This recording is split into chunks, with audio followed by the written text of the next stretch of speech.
Halo semua, balik lagi di channel Toraokun. Sebelum pembahasannya dimulai, silahkan klik tombol subscribe dan aktifkan lonceng notifikasinya supaya kalian gak ketinggalan info dan teori terbaru seputar One Piece.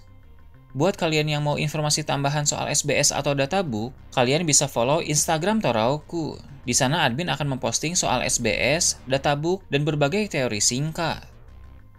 Sekarang lanjut ke pembahasan.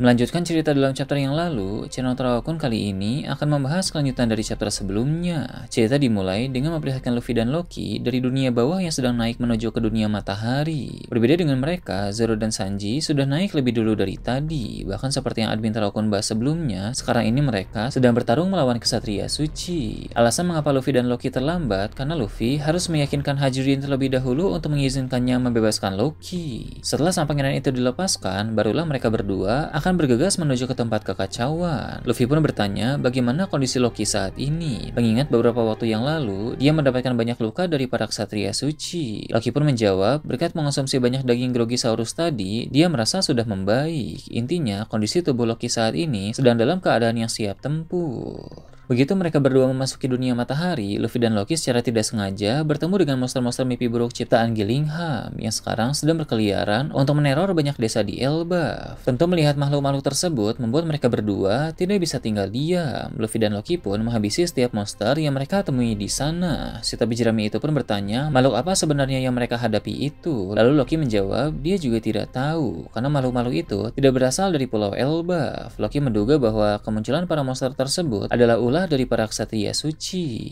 Ketika bertarung melawan para monster mimpi buruk di sepanjang perjalanan mereka, admin Toraokun melihat bahwa Luffy dan Loki mampu mengalahkan para monster itu dengan sangat mudah. Luffy bahkan tidak perlu memasuki mode Gear 5, dan Loki juga hanya melancarkan serangan-serangan biasa dengan palu Ragnir, tidak sampai memanggil petir dengan senjata tersebut. Ada juga momen di mana para raksasa melihat Loki dan menjadi panik, karena sang pembawa masalah itu kini sudah berkeliaran bebas, tapi Luffy meminta mereka untuk tenang saja, karena Luffy bisa menjamin bahwa Loki tidak akan berbuat macam-macam. Beralih ke sekolah Walrus, sementara Sanji bertarung melawan Gillingham, Franky, Dory, dan Brogy sibuk mengevakuasi para raksasa yang ada di sana agar mereka tidak terkena dampak dari pertarungan itu. Salah satu yang dievakuasi adalah Ainge. Begitu tiba di luar, Ainge yang tadi sempat pingsan sudah tersadar kembali. Dia pun memohon kepada Franky, Dory, dan Brogy agar mereka melindungi perpustakaan burung hantu apapun yang terjadi. Beberapa waktu yang lalu terungkap bahwa Ksatria Suci memang ingin tempat itu dimusnahkan. Ainge tentu tidak mau hal itu terjadi karena di dalam sana ada banyak buku berharga berisi kebenaran sejarah yang dibawa oleh Sal dan para raksasa dari Pulau Ohara dulu. Admin Toraokun memahami hal itu karena informasi dari buku-buku tersebut harus diwariskan kepada generasi baru agar mereka tahu tentang banyak hal penting mengenai sejarah dunia ini. Jadi keberadaan perpustakaan burung hantu di Elbaf sangat penting dan tidak boleh sampai hancur. Franky bersama dengan Dory dan Brogy pun meminta Ainge untuk tetap tenang karena mereka tidak akan membiarkan hal itu terjadi.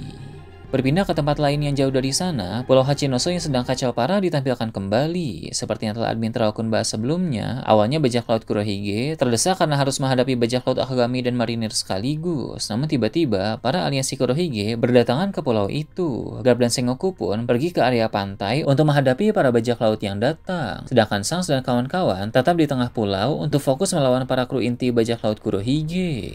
Di pantai tersebut, Garp dan Sengoku terkejut karena salah satu aliansi yang muncul itu merupakan sosok yang mereka kenal. Dia adalah Golden Lion Shiki, bajak laut legendaris yang sangat kuat. Perlu admin Toraokun ingatkan kembali bahwa dalam movie Strong World, kemunculan Shiki yang bisa dikalahkan oleh Luffy hanya dengan mode Gear 3 saja, itu bersifat non-canon atau tidak resmi. Shiki di dalam movie itu memang terkesan lemah karena powernya menyesuaikan dengan Luffy sebelum time skip. Nah, sedangkan Shiki yang asli dalam alur cerita utama jauh lebih kuat dari itu.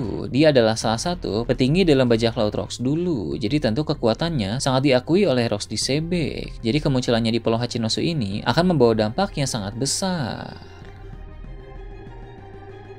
Sebelum Shiki yang baru muncul itu mulai beraksi, diperlihatkan kilas balik singkat saat pertemuannya pertama kali dengan Kurohige. Pada saat itu, Shiki telah mendengar rumor bahwa Kurohige adalah anak dari Rocks di Sebek. Namun dia masih belum percaya 100% dengan rumor itu. Shiki pun mengadakan pertemuan dengan Kurohige di suatu pulau dalam kurun waktu 2 tahun belakangan ini. Tanpa Kurohige duga, di sana Shiki malah melancarkan serangan mendadak sehingga mau tidak mau mereka harus bertarung. Dalam pertarungan itu, ada momen di mana Shiki berhasil menusuk jantung Kurohige memakai pedang di kakinya. Tapi Kurohige tentu tidak mati. Justru dari kejadian itu terbukti bahwa dia memiliki 3 jantung, dan jantung yang ditusuk itu pun segera pulih kembali. Nah, dari sana Shiki pun akhirnya 100% percaya bahwa rumor soal Kurohige adalah anak dari Rocks di Sebek ternyata memang benar. Sebab Shiki tahu kaptennya pada masa lalu juga mempunyai 3 jantung, sama seperti Kurohige. Tentu orang yang sama-sama memiliki 3 jantung haruslah orang dengan garis keturunan yang sama. Jadi admin Terowakun paham alasan mengapa tadi tiba-tiba Shiki langsung menyerang Kurohige. Dia bukan sungguh-sungguh ingin bertarung melawannya, melainkan dia berniat membuktikan sendiri apakah Kurohige benar-benar anak dari Rocks di Sebek atau bukan. Begitu terbukti itu benar, Shiki pun langsung menghentikan pertarungan dan menceritakan tujuannya. Kemudian mereka berdua pun mulai membahas tentang membentuk aliansi untuk menguasai dunia.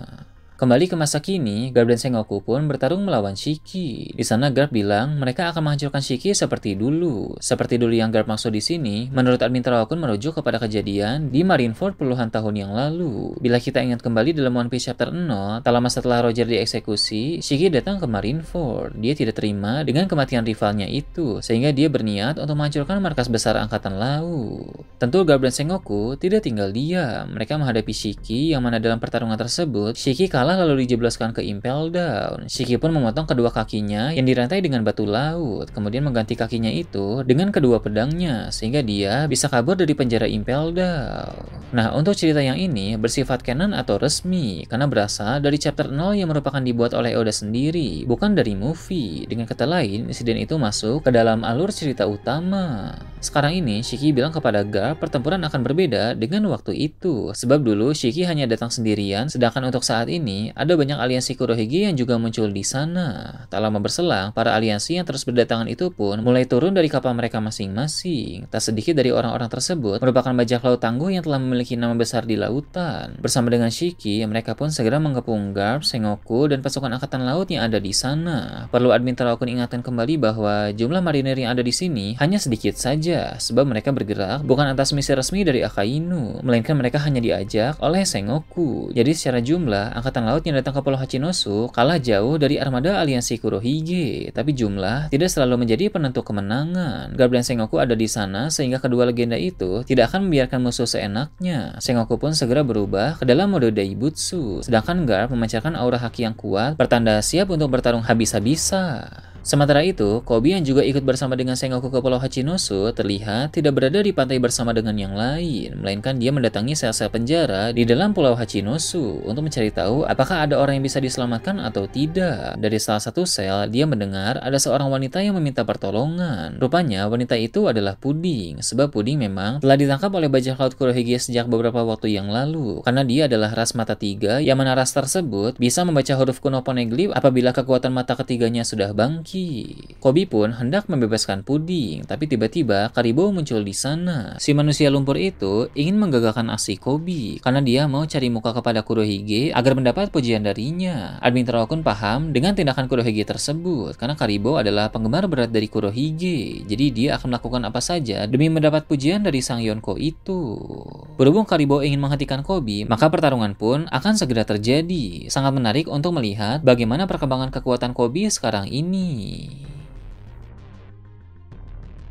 Berpindah ke tengah pulau, pertarungan antara bajak laut Akagami melawan bajak laut Kurohige telah semakin panas. Tak hanya Shanks, Ben Beckman, Lucky Road, dan Yasop saja yang menampilkan aksi yang memukau, tapi para kru inti lain juga beraksi dengan sangat baik. Mereka membuktikan bahwa mereka juga memiliki kekuatan besar dan menguasai berbagai teknik unik, sehingga para komandan Titan dari bajak laut Kurohige menjadi sangat terdesak. Di sini admin Terowakun sudah yakin 100% kepada perkataan Brenyu dalam chapter 957. Saat itu, Brenyu bilang bajak laut Akagami adalah kelompok dengan keseimbangan kekuatan yang sangat baik, dan mereka juga dikatakan sebagai kelompok yang tidak tertembus. Semua kru inti Shanks merupakan petarung yang sangat tangguh, jadi tak heran masing-masing dari mereka bisa mengatasi pertarungan melawan para komandan Titan. Rockstar yang bertugas mengawasi keadaan di area pantai pun terkejut ketika melihat Shiki. Dia tahu bahwa Shiki adalah bajak laut legendaris, salah satu petinggi bajak laut Rocks dulu. Dia pun melaporkan hal itu kepada Shanks dan yang lain dengan cara berteriak, sehingga semua orang yang ada di tengah pulau bisa mendengarnya. Dia berkata bahwa bajak laut legendaris Golden Lion Shiki telah datang ke Pulau Hachinosu, dan dia saat ini sedang bertarung melawan Garp dan Sengoku di area pantai. Tak hanya itu saja, Shiki juga membawa banyak pasukan bersamanya. Di antara mereka juga ada para bajak laut yang tidak bisa dianggap remeh. Mereka dijuluki para Silver Medalist. Untuk kalian yang belum tahu atau mungkin lupa, Admin Taro Kun akan mengingatkan kembali bahwa Silver Medalist merupakan julukan dari para penjahat kuat yang hanya pernah dikalahkan oleh Roger dan Shirohige di masa lalu. Dulu para Silver Medalist itu ditahan di dalam penjara Impel Down level 6. Namun ketika Kurohige merusuh di sana, banyak dari mereka yang bebas dan kabur dari penjara. Memang beberapa tahanan Impel Down level 6 itu ada yang join ke dalam bajak laut Kurohige, namun sebagian lainnya melarikan diri ke berbagai tempat. Menurut Sengoku, satu orang penjahat dari Silver Medalist saja bisa membuat satu kota menjadi hancur. Nah kini, rupanya para penjahat Silver Medalist itu memutuskan untuk beraliansi dengan Kurohige bersama dengan Shiki. Dan kini, banyak dari para Silver Medalist itu sudah berada di area pantai dan akan bertarung bersama dengan Shiki melawan Garp dan Sengoku.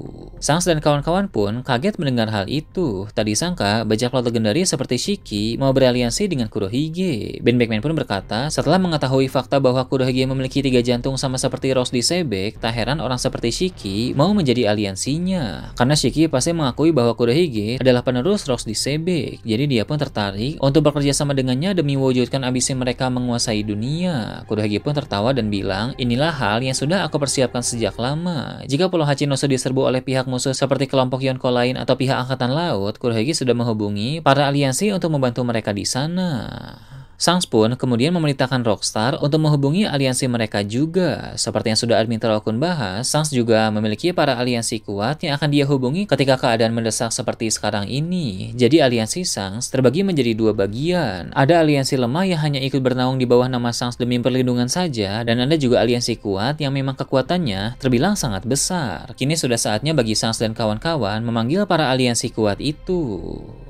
Beralih ke tempat yang berbeda, Pulau Egghead mulai diperlihatkan kembali. Di sana York sedang bersiap untuk mengirim sebagian Mother Flame ke Mary Joyce, karena para Gorosei telah memintanya beberapa waktu yang lalu. Admin Taro Kun menduga bahwa Im Sama berniat untuk memakai Uranus lagi, karena Mother Flame merupakan bahan bakar untuk senjata kuno tersebut. Namun, tanpa York sadari, salah satu marinir yang sekarang tengah berjaga di Pulau Egghead adalah mata-mata dari pasukan revolusi. Dia pun segera menghubungi Lindbergh untuk melaporkan hal itu. Lindbergh yang memang diberi tugas khusus oleh Dragon untuk mengawasi Pulau Egghead berencana menggagalkan pengiriman Mother Flame yang hendak dilakukan oleh York. Dia tidak bisa membiarkan sumber energi tersebut sampai ke Mary Joyce. Admin Taro Kun cukup penasaran langkah apa yang akan segera diambil oleh sang komandan revolusi itu untuk menggagalkan pengiriman sebagian Mother Flame ke Mary Joyce. Nah itu tadi berbagai hal menarik pada chapter 1148. Gimana menurut kalian? Silahkan tulis di kolom komentar di bawah. Oke, segitu aja untuk pembahasan kali ini. Jangan lupa like, share, dan subscribe untuk video menarik selanjutnya. Gue Taro Kun, Shambles.